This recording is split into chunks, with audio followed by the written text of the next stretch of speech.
Well, while this is us succeeding in plot twists and reveals, the strongest and most important part of it remains to be its cast.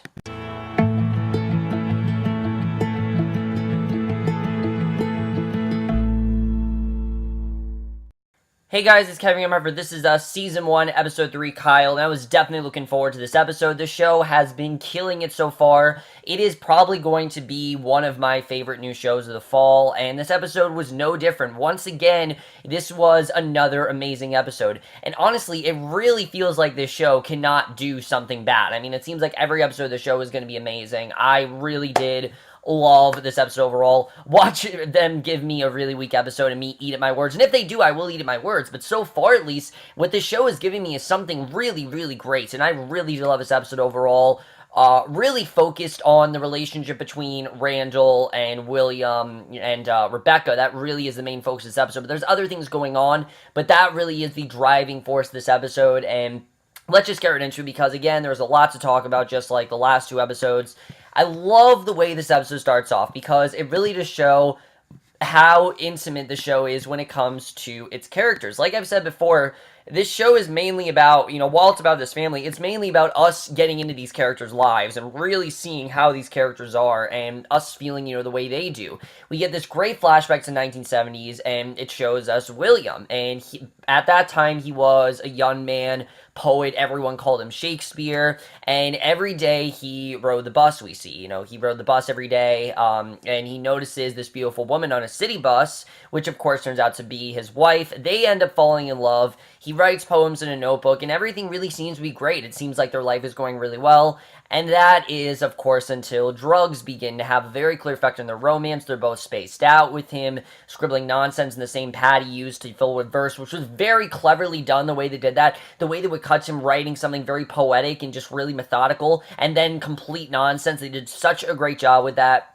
But then suddenly we see he's there without her. He's holding Randall as an infant. He's wrapped up in a sweater, and just a really tragic backstory overall. But it's what we need. We need to see William's story overall. And again, it's not really something I need. Like, I didn't say, I need to know how, what William's backstory was like. But it just adds into the overall narrative. Knowing what William's gone through, the hardships, how his life was, and the potential that he had, and knowing who he is today, it makes us care that much more for him. And they're really doing a great job of setting up this character, as well as they can, and make him a character. They're not just making him Randall's biological father. He is a legit character, and that's something that the show is doing very well, which again is very rare for a show of this kind. And I'm talking about a show that's on network television. A show on network television, usually the characters are second, and the theme is usually first. But this show, the characters are first, and I really do love that.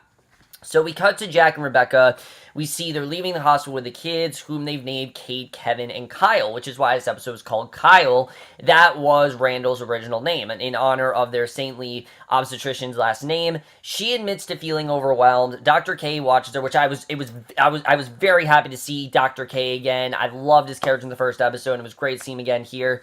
He watches her with a kind yet very clinical eye. He can tell, obviously, something's not right.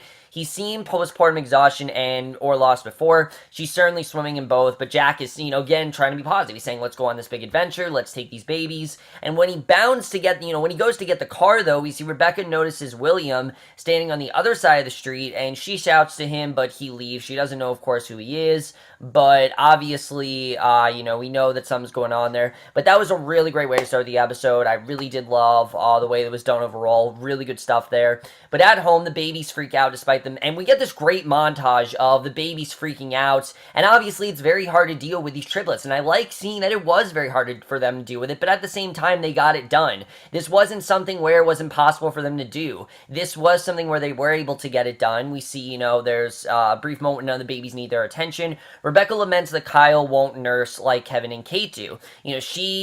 And that's a very, realistic situation. These two were biologically hers. They came from her. Therefore, they're going to, they're going to get used more to her. Kyle, on the other hand, or Randall, whatever you want to call him, he's not nursing like them, and she tries to mention William's appearance at the hospital, but Jack is far too involved in his everything is fine campaign to listen. He's saying that he was a complete stranger, and look how quickly he took to her breast, and I thought, it was funny and everything, but again, we can see how Jack's positivity is starting to get a bit degrading on Rebecca, and that's something that works so well with these characters, though, is that while it does get degrading, it never gets too degrading that they don't love each other, because at the end of the day, they do love each other, and that's something that the show is just showing so well, is that at the end of the day, Rebecca and Jack do love each other, and I really do love that, which makes me so interested in what the hell is going on in the present, which let's just jump right into that.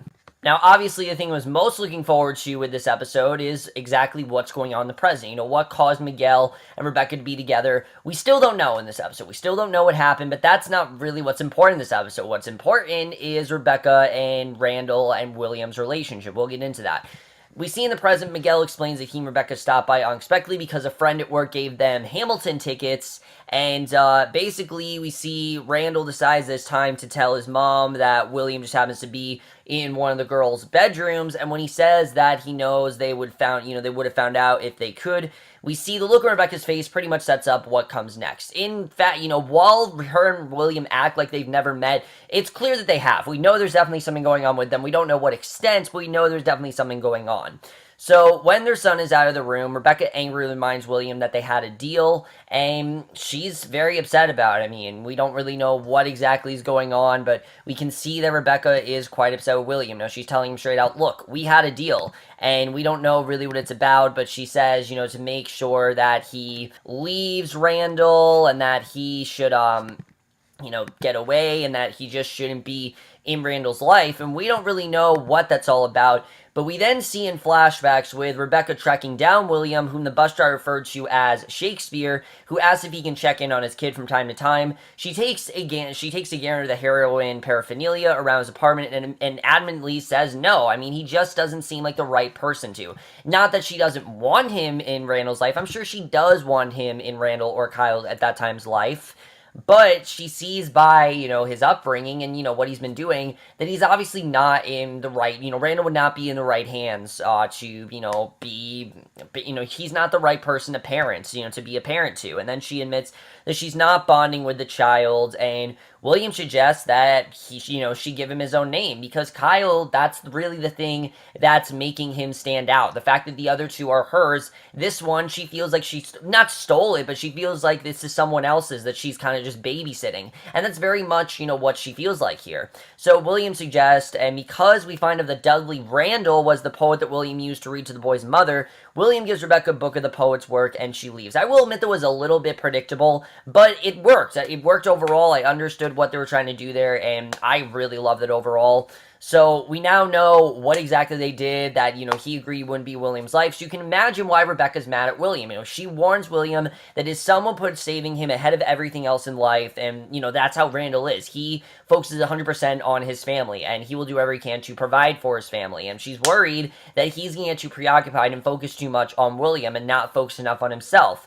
And the notion scares William so much that he tries to leave, obviously, because, she's telling him straight out that you need to basically, you need to back off, and you need to not rely on him so much. And William takes this as, a notion to run off, and he tries to leave. Randall chases him, and with good intentions bullies him into going to the fancy cancer doctor appointment that Randall set up, and it was definitely a very sad scene, especially knowing that William really doesn't have much control over what's going on. I think definitely it's sad what's going on there, especially because what we get next, we get this very sad but kind of unsurprising news. I think we kind of all saw this coming.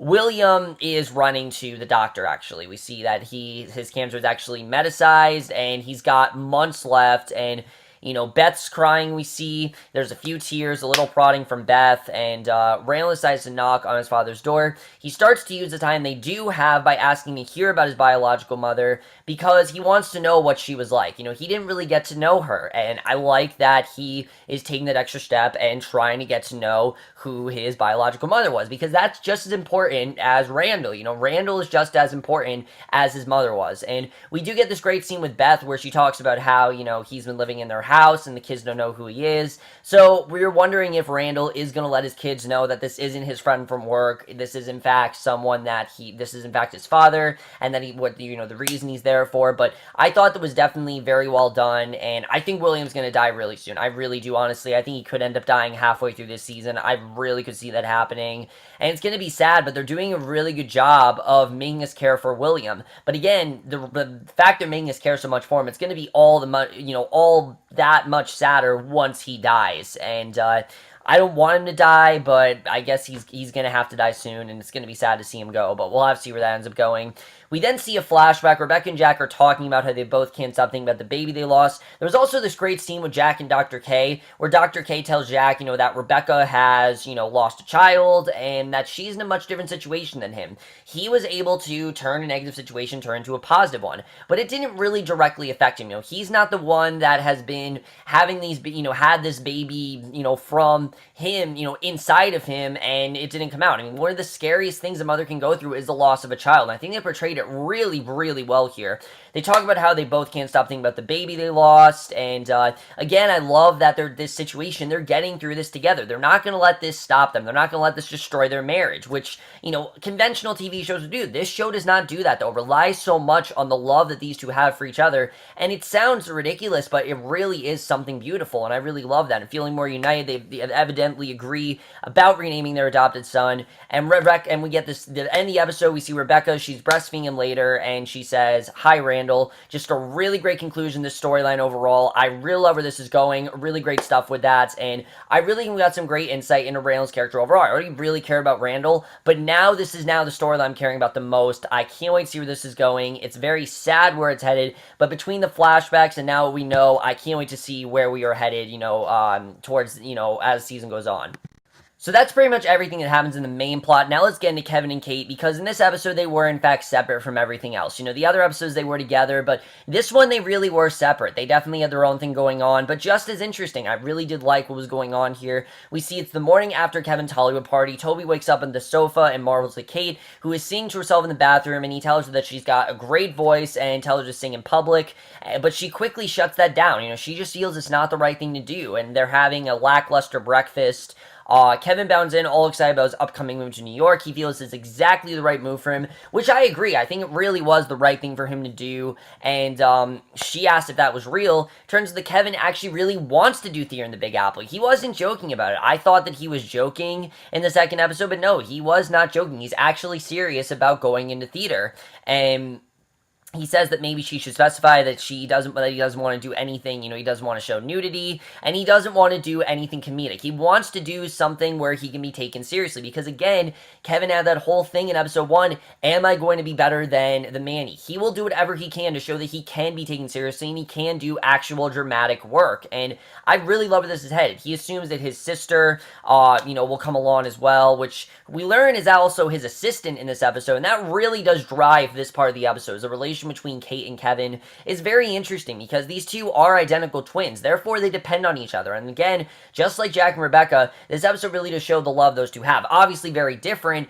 but it's really a bond that can't be broken. It's different when you're brother and sister than when you're identical brother and sister. When you're identical twins and you've been together, and you're born on the same day and you're always together, this obviously is a big change for her. And we see he starts packing his stuff, which I thought was interesting to see, but Toby wants to put the spotlight on Kate. She feels that it's finally time for her to think about herself, because Kate hasn't really thought about herself. Think about it. She's very much like Jack in that regard, where she puts all of everyone else's needs before her own, and she talks about how awesome she is. So he shows up at her house and offers a day where she's the star, complete with red carpet, paparazzi, a chauffeur. I mean, he really goes all out, and I mean, if there's nothing else that says Toby's just such a great guy, this episode shows that. I'm really loving Toby's character overall, and I love that he really just sees all this potential in her. I really love it. She's the star, and there's this singing gig at his aunt's nursing home, and we see that he takes her to the nursing home, and she ends up singing Time After Time by Cyndi Lauper, and she's actually great. I was surprised by how great she really was, but she is genuinely great in this scene. I loved what we got there, and it goes so well that Kay is actually ready to finally have sex with Toby in the janitor's closet, but a call from Kevin ends up sends her scurrying home to help him handle an out-of-control ex, And basically, Toby's obviously upset because he doesn't want to play second fiddle to Kevin. And honestly, this is a genuine conflict. I'm glad this only lasted one episode, though, because I really would not have wanted this to be something where it's like kind of like a triangle between Toby and Kevin. I think it just would have been dumb if they did that. So I'm glad that they very quickly forgoed what was going on here. They not really forgoed, but they kind of just moved on from it, and I really like seeing that. But basically what ends up happening is Kate ends up going to Kevin, who had this out-of-control ex. We don't really know her history. I'm sure we'll find out more about her, because like I said, the show is such an emphasis when it comes to characters. And Toby is finished with their twinish, and he says he can't play second banana to her brother. He grumbles, says that she has to, everyone has to, and that's how it's always going to be. He's always going to be her first priority, and he just, even though Toby wants to, he's never going to play the role that Kevin does, and that's just kind of how it's going to be. But after heart-to-heart between the double of them, Kevin actually fires her right off the bat. He fires her, but for her own good. And I thought this was really smart of him to do. He wants her to be able to have her own life and not let himself interfere with this life. She, again, Kate is never really someone that's focused on her own needs. She's been so focused on her brother, who, she's changed diapers for, and she's done all this stuff for all her life. She's always provided for him. And now that, they have very different lives going on, they need to kind of separate for a little bit. And he said it's time for them to have separate lives for a while. He doesn't really know who he is and she says she doesn't really know who she is if she's not his sister. That's how big of a change this is for her. And he says that he does, and that she's going to love herself, because we see that Kate really does not love herself. I don't really think Kevin does either. Kevin definitely, this is someone that he goes into a closet and he just cries. I mean, again, there's a lot going on with Kevin that we still don't know, and I really do like that. And that's something the show's doing a great job with, is that it is answering some questions, but it's not really answering the bigger questions. Why is Kevin the way he is? Why is Kate the way she is? We gotta know how Kate turned out this way. We don't really know how Kevin turned out this way, and I like that. So Kate then calls Toby over so she can apologize in person, something that doesn't really work until she says that she has a condom, and they do end up having sex. He says that he accepts their apology, and Kevin, she dodges a call from Kevin. Kevin's happy to see that she did in fact dodge his call, because it seems like she's moving on with her life. And we get this great scene where she wakes up in the middle of the night, terrified that something bad is going to happen on that plane, and thank God nothing seemed to happen. Kevin is on the plane to New York, ready to start his new life, and that is the way we end Kevin and Kate's storyline, with them deciding that the best thing to do is to stay apart. But they're really closer than ever in this regard, and I really did like seeing it overall. Really good stuff, and again, it very much coincides with what's going on with Randall and William. These are two people that want to be in each other's lives, but have very separate lives, and need to let themselves live their own lives, and we definitely see that within this entire episode. In fact, the episode in general, I really think is about, control. Really, when to have control in someone's life, and when to have control on your own life. Someone like Kate, someone like a Jack, and someone like a Randall always put other people's needs before their own, and they need to focus on their own lives. Their life is what's more important. Yes, other people's are important, but their life is what's more important. They need to focus on themselves before they focus on anyone else, and I think this episode did a really good job with showcasing that. So like I said, for me, this was another fantastic episode. I really am loving where the show has headed so far. There's still some things we don't really know about, such as what the hell has happened to Jack. We still don't know where he is in the present. We don't know what happened to him. I don't think that Jack and Rebecca got a divorce. I do not think that is possible. I mean, we've seen in the show, those two love each other, and if alcoholism didn't get in the way, again, we don't know if he kept that promise, but it just seems like these two people who, through thick and thin, nothing can really break them apart. Was there something? Maybe. I don't know. Again, we don't know what happened with them past the 70s and 80s yet, at least. The show's doing a very good job with doing that. But the big question is, what happened to him? Is he dead? Did they split up? Did he decide to, stay away from her? What's really going on with that? We don't know, and that's something I'm definitely looking forward to seeing. And it's a question I don't think they're going to answer until the mid-season finale. I think that's when they're going to answer it, is the mid-season finale. I don't think we're going to get that answer till then, but we'll have to see what happens with that. That's what I think, at least. Maybe we'll get it before then, but I think they're going to wait till the mid-season finale. We'll have to see, though. Jack and Rebecca, like I said, I really do like their arc overall, though. I like seeing that Rebecca is, getting used to Randall. I like seeing their story overall. The question is, William and Rebecca, is he going to go with Rebecca's promise? Because obviously, we see that he's not going to go with that. Randall's not going to let him do that. Randall's not just going to let him abandon him. He wants to be in his father's life. He wants to do whatever he can to provide for his father, and he's not going to let his father leave. He now knows that William is dying, and he only has so much time left with him, and he's going to, he's not going to waste that time. He's going to use that time wisely, and he's going to do what he can to be in his father's life. And I definitely did feel bad for Randall because he really is doing whatever he can. He let this man into his life that he really does not know, but that he feels like he knows because he does know him. He is his father. But again, he doesn't know the full story of what's going on, and I'm sure that he will eventually tell him. But again, Rebecca doesn't really want them to know that they know each other, but I feel like it's going to come out in some way. We'll have to see the way that goes. And I like that this show, it's not really that big of a deal. Like, it's not like, oh, this huge secret that's going to change everything, because it really doesn't. These are secrets that they do to protect each other. They do it because they love each other. That's why they keep these secrets. And that's real life, honestly. There are things you do in life that you just want to keep private. I mean, even family members, they keep things to themselves because they don't want to make it worse for the other person. That is the perfect example of that, and I absolutely love the way the show is doing that. It kind of, it kind of is disobeying the rules of TV. One of the biggest rules of TV is that you have to have some sort of stakes in your show, but this show, no, it's about the family, and that's completely fine. I mean, the status quo of the show is the family and their life, and they're doing a very good job with that, and I can't wait to see the way that's going to go. As far as William, like I said, we only have so much time left with him. I'm very worried that he's going to die soon, but we'll have to see the way that's going to go.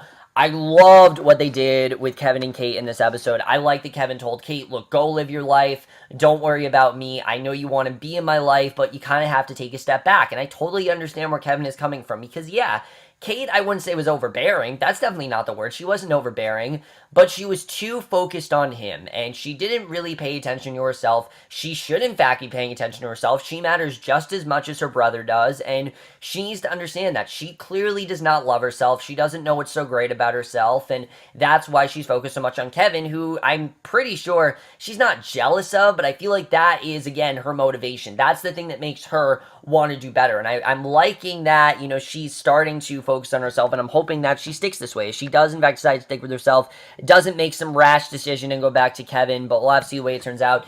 Is Kevin going to be able to take him, get people to take him seriously? Because, again, he feels he's no better than the Manny. I'm hoping that he will find something good and that he will be able to get people to take himself seriously, because I think that, the guy who plays Kevin's a good actor. I don't know if Kevin, the character, is a good actor, but I feel like he has determination. I mean, I'm rooting for him because of that. How can you not root for someone like this? I mean, this is someone who will do whatever he can to get a great part, and that's something I can completely root for. I can tell you straight up, it's very hard to get a good part. Even in high school, in a school musical, I've never gotten a decent role. I'm going to tell you guys that right off the bat. I've never gotten a decent role, and it's honestly a good question. And I don't know, Kevin, like I said, he wants to be taken seriously, and I think other actors, they struggle to find good work. You see all these actors in so many shows, and you think, oh, they could be so much better in that, or, oh, they could be so much better if they were in a different show. That is exactly what Kevin is going through. He feels that he is not in something that isn't serviceable to him, that he needs to be in something better, and I can't wait to see where that goes.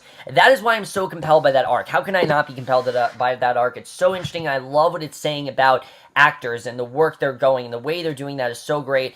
This show in general is just impressing me so much, and by now I would have thought the show would have given me an okay episode. I really think they would have, but no, it really seems like the show is staying strong. It's going to get just as good every episode. Again, it's not topping the pilot. I think it's going to take a lot to do that, but I'm absolutely loving this show. This show so far has given me nothing bad. Again, if this show does give me something bad, I will generally say that it's bad. This show hasn't given me anything bad, though. It's everything they told me is entirely plausible. Everything they've told us is entirely realistic, and everything they've given us to work with. I feel like I know these characters more than ever, especially William. I care so much more for his character. Not that I didn't. I did not just because he's Ron Cephas-Jones and he's a great actor. I cared for him in general, but now I care about him so much more, knowing what he's gone through, knowing what he could have done, and knowing the work that he could have accomplished, which Randall does not know. Randall does not know that his father could have been this great poet, and that how into poetry he was, and how obsessed with Shakespeare he was, and things like that, and where his name came from. These are things that Randall is going to find out, and I can't wait to see the way that's going to go,